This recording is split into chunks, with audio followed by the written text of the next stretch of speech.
Welcome to Racers Odds. I'm David Styles, joined by Andrew Kurland. Denny Hamlin makes it back-to-back as he claims another victory at Michigan, and it wasn't an easy one. As he started on the pole, then he had a left rear flat tire, which caused some undercar damage, sent him to the back of the field, and it only took him about, 400 miles to get back to the front, and then he drove away to an 11-second lead, and that's all she wrote. So, Andrew, I want to get your thoughts on this. Is Denny Hamlin going to catch Tyler Reddick for these point standings, and is this really a two-car battle for the regular season championship? Man, it's going to be close. 51 points is it's not a lot when you talk about the pace that Denny Hamlin is going at right now. Being able to win from the back 2 weekends in a row. I know we've talked about this to nauseum, but Tyler Reddick had everybody beat at the beginning of the season, but Denny is showing that, he could put these full races together, and he proved that 2 weekends in a row at Nashville and Michigan. I also think he can put full seasons together. I think that's one thing that he's got a leg up on Tyler Reddick. And as we get ready to head to the hills of Pennsylvania for Pocono Raceway at the Tricky Triangle, Denny Hamlin's one of the drivers that has the most experience here. He's won 7 times at this racetrack. All signals are pointing toward Denny Hamlin maybe three-peating here in the 2026 season as we get into the summer months. And if he does, I think his momentum is going to carry him through these next upcoming road courses, and we could see him overtake Tyler Reddick for the points lead. Andrew, I want to get your thoughts. Do you think betting Denny Hamlin as a winner this weekend to go, back to back to back is a good idea for people betting on NASCAR? That's a tough one only because he is plus 275 to win. And do I think he can win the race and will probably win the race? Yeah, I would feel really safe telling you right now that Denny Hamlin's going to be a winner. Do I like it at plus 275 with a lot of other strong guys in the field? That's what I'm a little bit more wary on. But he did finish second in this race last year. He led 32 laps to his teammate Chase Briscoe. So it's not like he's bad at Pocono. He's quite good. And David, you rattled off some stats as well. Listen, this is what gave Tyler Reddick the big points lead that he had at the beginning of the season. It was three-peating. I think it could be Denny Hamlin's time to give Tyler Reddick a little bit of taste of his own medicine, maybe even catch him in the points. I'm not saying he'll take the points lead, but I think he's going to cut back into that gap even more this weekend at Pocono. But I don't know. What do you think? At plus 275, do you feel safe betting on Denny Hamlin there? At plus 275, I think there's some odds that are a little bit more interesting that you could bet on and maybe play the cash out gain. I'm looking at someone like last year's winner, Chase Briscoe. He's got a ton of momentum right now. And I think he's plus almost 1,000 to win this one. I mean, it's not a bad bet. I think Toyota is going to continue to be very strong. When I started looking at this race and looking at the sports books, there wasn't a whole lot in the manner of picking a winner for me that really makes sense. And for me, if you followed along with the show, I have a lot of success in these matchup bets. And the matchup bets this week are they're a little bit hairy too. So there's a lot in this that it's going to be whatever your intuition is and whatever data that you can find to support, which way you want to lean on these bets. And there's another guy that we really haven't talked about yet, had a good run at Michigan, a Michigan-born driver, Eric Jones. He finished second last week. He's got a ton of momentum. He is driving a Toyota for Legacy Motor Club. And, by the way, he's pretty decent at Pocono. It's kind of hard to find him on a good line, but I like maybe betting Eric Jones to top 10. He's got 5 top 5s here, 8 top 10s. His average finish position at Pocono is 13.6. So pretty good chance that if he's starting to figure that car out and they're starting to get some momentum, that an Eric Jones top 10 bet might be one to put a few units on. I know you can find that in a couple different sports books. So just look around and shop it and see if there's some value in there for you. But I like Eric Jones to top 10 this week. I think he's got the momentum to go forward. Dang it, David. Like, you're stealing all my things. You hit 2 of mine. I like Chase Briscoe to win at plus 1,000. He led the most laps last year to get his first win of the season, first win for Joe Gibbs Racing 1 year ago. And, man, Eric Jones, that was what I wrote down is Eric Jones top 10. There's something about these legacy cars right now. They had a good run at Michigan. I think things are trending in the right direction. Jones had race-winning speed leaving Michigan, and he thought he could have won that race. And so when you look at him as someone to perform at Pocono, I like where your head's at. I like his teammate, too. John Hunter Nemechek finished 6th at Pocono last year, plus 650 to top 10. I'll throw that one in there to sweeten the pot a little bit. The only other guy that I have written down really is Chris Buescher, 9th at Michigan. He's a Pocono winner. Sure, that was back in 2016 with the crazy fog that happened, but he's plus 110 to top 10 at Michigan, to top 10 at Pocono. So that's the last guy that I have. You kind of stole my thunder, David. Darn I know, it. another little interesting stat. I'll let you have the Chase Briscoe. If you want a little bit longer odds, he's plus 1,200 on Caesars. If I'm going to pick another one of these JGRs, I like Ty Gibbs. He's only had 4 starts here. He's got an average finish to lead the series at 7.25. He's pretty decent at this track. So maybe if you want to play the cash-out game, Ty Gibbs at plus 1,200. He's been pretty solid all year. He's got a lot of momentum, runs in the top 10 most of the time. Got wrecked out last week at Michigan a little bit early, had some snafus there on pit road. But I think that team is moving in the right direction, and they could be a chase contender for the championship once we get down to the end of the season. So I like Ty Gibbs to do that. And I agree with you. I think Chase Briscoe's a good bet. If you want him at a little bit of more plus money, it's plus 1,200 on Caesars, like I said. And then that Eric Jones bet, I think, for top 10 is really good. So now I'm going to go into these matchup bets, and these are a little bit hard, but this is where I've had some success in the sports book. So the first one is Chris Buescher versus Carson Hocevar. Both of them minus 115. And I actually like Hocevar over Buescher in this matchup. I think he's got some momentum going forward. The Spire cars have been pretty stout all year long. So I'm going to do, Hocevar just a tick over Buescher at minus 115. Again, this is almost a flip of the coin on who you think will be a little bit better between those two cars. So I want to hear what your thoughts are. I've got 3 more after this because this is really all I've got on my bet slip this week are these matchups and this Eric Jones top 10 and that Chase Briscoe plus 1,200. Yeah, Hocevar, that is certainly an interesting one. I did not have him on my list, but he's got one of the best starting positions at Pocono. It's only been 2 starts, but it's been an average of 9th. So this is a guy who can qualify and be up front. The metric is going to be on his side, which is another big thing. When thinking of the metric too, this is the first time all season Tyler Reddick is not going to have the metric to his advantage. He's going to be going out early in qualifying. He's not going to be in the best group for practice. That can snowball, and that can spiral. A bad finish one weekend not only impacts that one weekend, but that can trickle through other weekends. He doesn't have the best stats at Pocono either. With that said, still going to put $1 on Tyler Reddick to win the race. You have to. Heck, you have to. David, at this point, might as well also put $1 on Denny Hamlin. Like it's going to be $1 for those 2 drivers now, and I know we're circling back to it, but I'm getting pumped about the chase because I think these are going to be our 2 players. It's going to come down to these 2 guys, and we're going to be looking back at the 2026 season saying, remember the battle between Reddick and Hamlin all year long?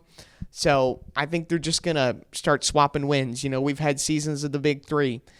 We've had seasons where one guy has dominated the whole thing like Larson in 2021. I think this is a 2-man race to the top in Denny Hamlin and Tyler Reddick. Do you feel like it is Denny's year? I mean, we've talked about this on other shows. Does it feel like it's starting to become Denny Hamlin's year, and this could be it? He could win the championship this year. I mean, we've seen this type of midseason performance from Denny before. The only difference is the format isn't necessarily there to stomp on Denny's throat when he's most vulnerable and most ready and deserving to win the title. Like this chase format, I truly believe the best driver will win the championship. And so if Denny keeps the pace up, like I said, I think it's going to come down to Homestead between him and Reddick. And I don't necessarily want to call it Denny's year because it feels like every year is Denny's year and then it ends up not being. But if it feels any different from a Denny's year, it would be the standpoint of he's got the format where he can control his destiny a little bit more. And that I think helps me sleep at night, knowing that the best drivers are going to be racing it for the title. If you're looking at those championship odds, Denny Hamlin plus 200, Tyler Reddick plus 330. So Denny Hamlin's actually the favorite right now. This is on Caesars. So even though he doesn't have the points lead. So a lot of momentum with Denny Hamlin. And I will say my future for Joey Logano to win the championship at plus 1,800, it's gotten a a little bit better. It's plus 1,600 now. So, all right, it's heck moving out, David. It's moving up. I might as well just cash out now, get a little bit of money on their return. He's not even 16th in the points. He's 17 now. Granted, he's 3 behind Austin Cindric to get into the chase, but man, if those odds moved up ever so slightly, David, get the hell out of there. Time to pull it out. Pull the money out. We'll redistribute it somewhere else. And speaking of Logano, that's the next matchup I have. We'll have two Fords head-to-head with one another. Brad Keselowski, Joey Logano, minus 115 apiece.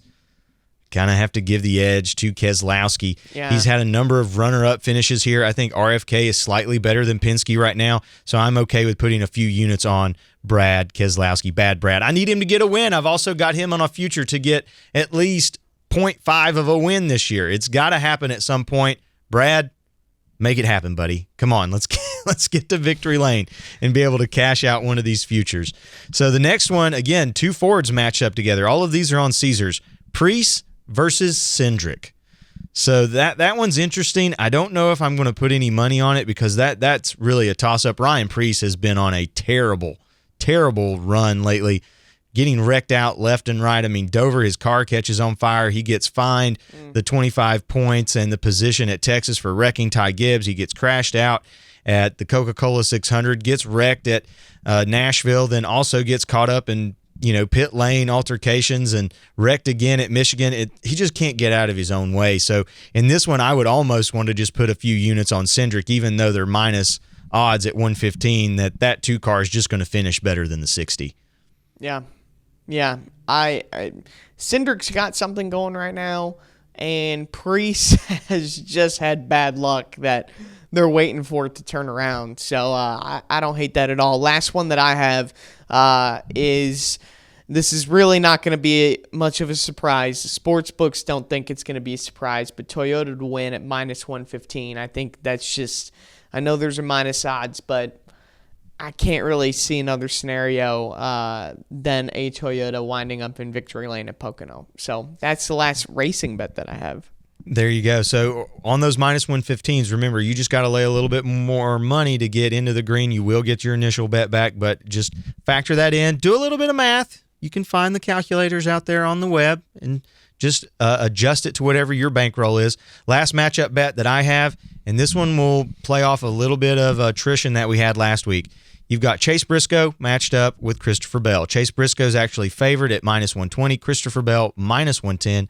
We've received news that Christopher Bell will compete in the Pocono race this weekend despite having a fracture in his left wrist after a crash that he hit the wall very violently in with Chase Elliott. So I think you go with the favorite in this matchup. I would put a few units on Chase Briscoe. We don't know how that wrist is going to hold up under speed. Both of those cars have had a ton of momentum here in the past 3 races, but I think Chase Briscoe's a little bit better than Christopher Bell right now, and I'm interested to see how he plays off of this injury. I want to get your thoughts on that, Andrew, before we head into a couple of other things here at the end of the show. I echo that. I think Bell will be able to hold his own with a fractured wrist, but man, that impact was hard. It was, I think, the hardest impact of the next-gen car, frankly, in the last 10 years, is the report that I saw that Christopher Bell had at Michigan. I'm sure he has had some time to recollect, but if you're kind of going in at a disadvantage, plus Briscoe is the better driver statistically at this racetrack, I like what you're saying, David. This is not making for a very interesting show because we seem to be agreeing on a lot of stuff. But, I mean, Pocono's kind of just more of a straightforward racetrack. It's very niche. The same types of drivers do well there every single year, and I think that's what we're seeing as we kind of comb through the field here.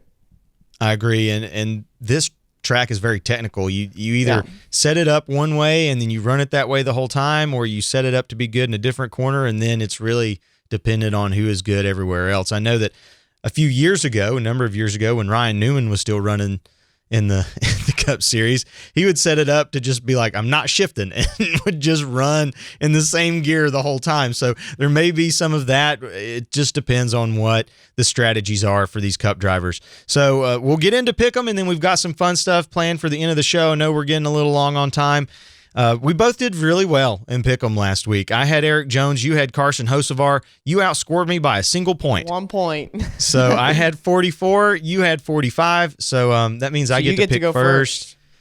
I'm trying to set myself up strategy-wise here. So I don't know what you're going to do, but I'm trying to stay with my strategy to maybe get Shane Van Gisbergen in a couple of weeks for San Diego. So I'm going to pick Cole Custer. I'm down 73 points. But this fits into my strategy to where I'm not going to burn up any of my A1 drivers before we start getting into the end of the season and into the chase. So I'm going to use Cole Custer.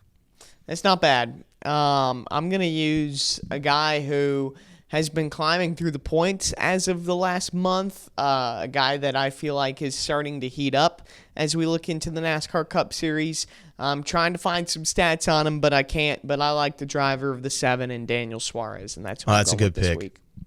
Yeah, Suarez is really good. He's been on a tear lately. Was a factor at Michigan late. I like that pick. So now into the non-racing stuff. As the World Cup is here, I know, Andrew, you're going to an actual World Cup event, you and our race director, Laura Beth Barnhart. So I played soccer as a kid, but I don't know a whole lot about soccer. So to me, it's like, hey, just put a few units on USA and hope they do well. and I know England is pretty much the favorite, and there's a couple of other teams that are pretty solid. France is usually really good. But what are you thinking as far as betting the World Cup? There's a few things that I've got looking at, and I kind of like the parlays, especially with the way this World Cup is matched up. It's a new format this year. So in the group stage, the top 2 teams are guaranteed to go through, and then there's the occasional third team that will be getting in based off of points and goal differential to get you to the round of 32, which is the first round of the single elimination knockouts. And previously, there were 32 teams, and they would whittle the field down to 16 based off of getting out of the group. So there's more teams, which means there are more teams that aren't as good. So I've got a parlay for, let's see, 4 teams to make it into the round of 16. That means they make it through the group stage, and they win their first game in the round of 32. And that is France, Spain, England, and the United States. That gets you at plus 276. So I'm kind of betting some favorites. The United States is kind of the riskiest of those, but with the team that they have, and they can win their group, set themselves up for a solid game in the round of 32, there's no reason why they can't make it into the round of 16. So that's what I have. And then, just to make it a little bit more interesting, I've got a 5-team parlay to make it into the round of 16. That is France, Spain, England, Brazil, Argentina. And so I think those are the top 5 favorite teams to make it in. It's not that exciting in terms of betting some unique ones, but I'll give you this. I think winner of the World Cup could be the 9th different country to win. There's only been 8 countries, believe it or not, that have won the World Cup before. I like Portugal at plus 800. All of these Cristiano odds are Ronaldo. Yeah, all these odds are pretty solid. I'm liking what you're saying. If you're on Caesars and you just want to bet the United States to get out of Group D, that's the group they are in. Let me get it pulled back up here. They are in a group with Turkey, Paraguay, and Australia. They're plus 140 to win that group. To top 2, they are minus 225. So betting on the USA in that, plus 140, that's pretty decent odds to get out of Group D there on the World Cup side. So anything else here before we wrap it up? I'm not like you. I'm not as well versed in the World Cup stuff. I don't have a whole lot of parlays to put together for that. If you're in the Charlotte area and you like our show, come out to Summer Shootout. We've had a whole lot of fun. We've done 2 rounds of that already. It's been a blast. There's nothing really to bet on because it's young kids racing, and there is a Masters division that's for the older gentlemen. They call them the grumpy old men, but they have a good time out there. And those legend cars, believe it or not, they go pretty quick, about 123 miles an hour around a quarter-mile track. It's a lot of fun. We had a school bus race here at Charlotte Motor Speedway this past week with some media members and actually had a bus flip over. So there's a lot going on in the summer in the world of racing. And if you're in the Charlotte area, come on by Charlotte Motor Speedway on a Tuesday night and check out some Summer Shootout. You can see me do a dog and pony show down there in Victory Lane. It'll be a lot of fun. If only we could bet on the school bus races. Yeah, there we go. A little bit of odds on Orange Crush and Blue Thunder and Purple Rain and the bus that won, Captain Clutch. So there you go. A lot of fun with school bus racing. I'm a proud school bus winner. Anytime you need me as an analyst, I know what it's like to wheel those big machines around. I've proudly got my trophy here in my office right here, as you can see. It's my most prized possession, David. I take that stuff seriously.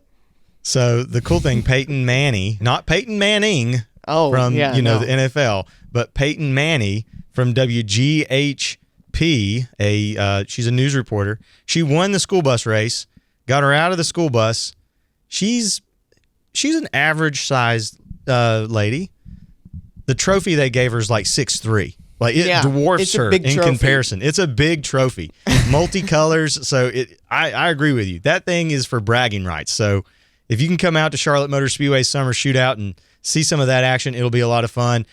MRN will have all the coverage from Pocono this weekend. Make sure to tune in and get all your bets in. I think we both agree Denny Hamlin's probably the favorite. We could see him go three-peat, go back to back to back. Again, that'd be the second driver to do that this year. So I think those Toyotas will be really strong. Thanks for watching the show. If you're listening on any of our podcast platforms, make sure you like or comment or just subscribe and download the show. If you're on YouTube, subscribe to the Performance Racing Network so you can get more content like this. And it's all about helping you grow that bankroll. For Andrew Kurland, I'm David Styles. Thanks for stopping by Racers Odds.